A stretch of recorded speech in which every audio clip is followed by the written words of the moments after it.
Okay, this is the first ever SummerSlam post-event review. And this is also the first time SummerSlam run RAN for 2 nights. And yes, actually sa unang night kasi niya, though ilan lang yung interesting matches doon, ah yung maganda rin naman yung yung tag team pero hindi ko siya naabutan. Actually, hindi ko naabutan yung mga matches from Roman Reigns until yung sa second one. Actually, ang naabutan ko lang yung kay Jade Cargill na eh. Kasi parang noong time na yun meron akong outing. I attended an outing then suddenly yun nga ang interesting lang dun sa night 1 na yun was Jade Cargill versus Tiffany Stratton, and I expected na si Jade Cargill na yung mananalo. Due to her reputation na nagkaroon siya ng longest reign ng isang title. And yep, she defended it on a weekly basis, bi-weekly, or depende. Basta mas madalas niyang i-defend yung title na yun during her AEW days. And she showed dominance during that time. Unfortunately, si Tiff pa rin na nanalo pero yun nga, it's a bit um, alam mo parang well, deserve naman si Tiff na mag-retain pero yun nga, ang mano ko kasi doon si Jade. Pero it's okay. Then I didn't watch the Orton and Jelly Roll versus Logan and Drew kasi I'm not interested dyan sa fight nila. Actually, I don't like Logan Paul as WWE superstar. Every segment niya, kapag sa WWE, nililipat ko na kagad. Ayoko siya. To be honest, I hate him. No, actually, I not hate him na galit ako sa kanya. Hindi ko lang siya feel na maging wrestler. You know, di ba? And dinagdagan pa ni Jelly Roll. Kaya, ayun. So, boring na nga. Naging boring pa. And yes, this is the main event, CM Punk versus Gunther. I didn't expect na si CM Punk yung nanalo. Well, given naman si CM Punk, siya yung talagang strong contender dito. Kasi siya yung tenured, yung experience niya versus other big guys. Tapos, yung, syempre, yung fighting style niya with a combination of yung submissions and yung strikes. Actually, mas marami pa yung strikes niya versus dun sa submissions and yung mga slams. Pero mas ano, pero actually for me kasi para naman matapos din yung era ni Gunther. Si CM Punk din ang ko, ang bet ko. Siyempre, ang tagal-tagal niya nasa WWE, hindi man lang siya nakapanalo ng major title. And yes, this happened. He finally won one since 2014. Sa WWE lang yan. Kasi sa AEW, nanalo naman siya. And hindi daw niya na lose yung title na yon kasi 'di ba na suspindi siya after that all all out scrum ba all out tama all out scrum issue. So ayun. Then yun nga, we didn't expect na Seth Rollins will return because of his injury. Hindi natin inexpect na ang injury na yun was a ruse. And I think, syempre, parang it makes sense kasi hindi naman niya gagawin yung heist of the century ulit. So parang, ano na yun eh, gasgas na yun eh. So hindi na lang niya gagawin. Ang ginawa na lang niya sa SummerSlam, so, syempre nagpakita na siya eh, nakasaklay. So, alam mo naman, hindi naman siya papakita lang basta doon. May mangyayari. Kaya, nung time na yun, tas napapansin mo, ang tagal ng upstaging nung title. Ganun kasi kapag alam mo may papasok na Money in the Bank cash-in matches, talagang yung upstaging matagal, unlike yung kay Naomi na hindi mo talaga in-expect na kalagitnaan ng laban nila ni Rhea Ripley tsaka ni Io Sky, talagang pinasok lang siya din nanalo. Yung case, yung sa iba kasi, mapapansin mo kapag matagal yung upstaging ng title, dun papasok either yung yung cash in matches. Kaya dun pa lang alam na. And yep, that's the best. For me kasi sa night one, yun yung best na nangyari sa SummerSlam. Tapos sa night 2, hindi ko naabutan si Rhea Ripley versus Io Sky and Naomi. Expected naman mananalo pa rin si Naomi kasi syempre fresh pa siya sa title defense niya.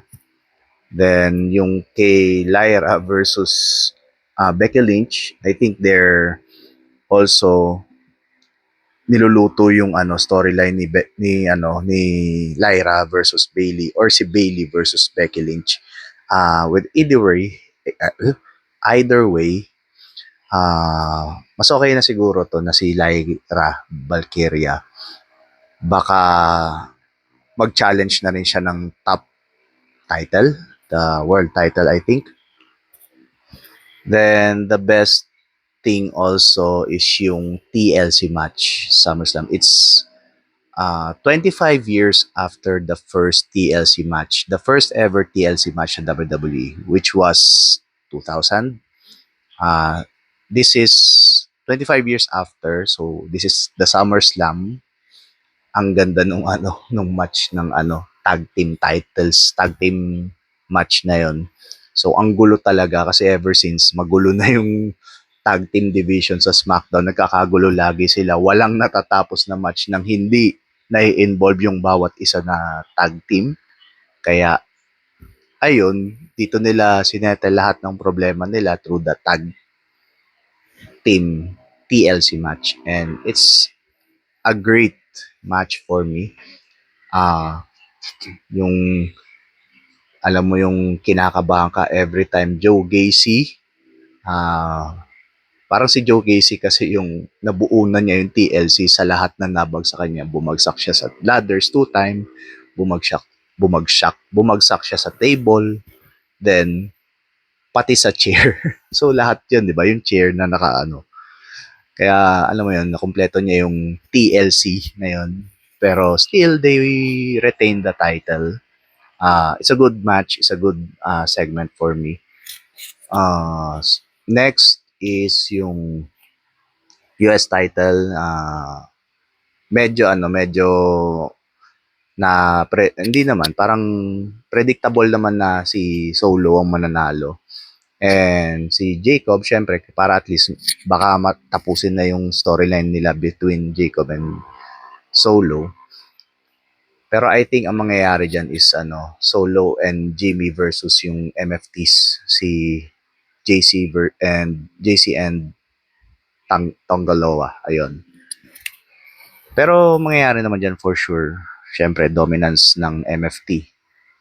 Tapos, ano pa ba? AJ Styles versus Dominic. Parang Guerrero-centric tong match na to. Kasi may kanya-kanya silang like Dominic playing possum and he doing the Three Amigos. Then frog splash ni AJ Styles. Pero ang the best nun is yung playing possum kasi yung 'di ba si Dominic pagkapalo niya, pag tumba. Si AJ, ang kulit nung kay AJ kasi syempre siya may hawak ng chair. Ang ginawa niya, sinuot niya yung chair para kunwari siya yung tinamaan. Ang galing, ang kulit.